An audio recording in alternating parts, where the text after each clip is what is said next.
বেড়াতে শেখায় আমাদের পবিত্র শহীদ মিনার। কিন্তু অত্যন্ত পরিতাপের বিষয়, এই পবিত্র মাটির কোলে বাণিজ্য মেলার নামে শুরু হয়েছে লটারি নামক এক নগ্ন জুয়ার ব্যবসা।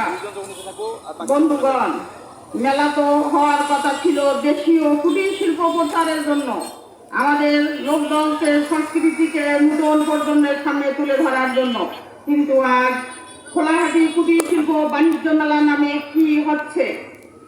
সেখানে ভোর থেকে রাত পর্যন্ত রিক্সার মাইকে মাইকে তরফদারি প্রলোভন দেখিয়ে লটারির টিকিট বিক্রি করা হচ্ছে।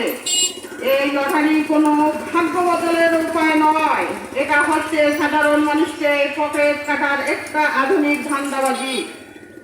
আমাদের খেতে খাওয়া দিনমজুর, রিক্সা চালক, ছোট দোকানদার, স্কুল কোমলমতি শিক্ষার্থীরা আজ এই জুয়ার নেশায় আসক্ত হয়ে পড়েছে।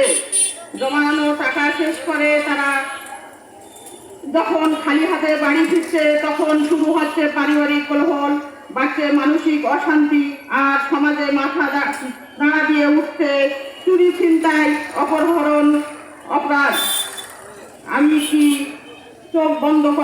কি চোখ বন্ধ করে আমাদের সমাজকে, আমাদের তরুণ প্রজন্মকে এই ধ্বংসের মুখে ফেলে দেব? কখনো নয়।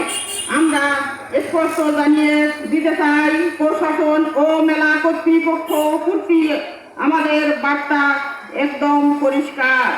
আমরা মেলা বিরোধী নই, আমরা ব্যবসা বিরোধী নই, কিন্তু মেলা আড়ালে লটারি নামে এই প্রকাশ্য জুয়া খেলা চলবে না।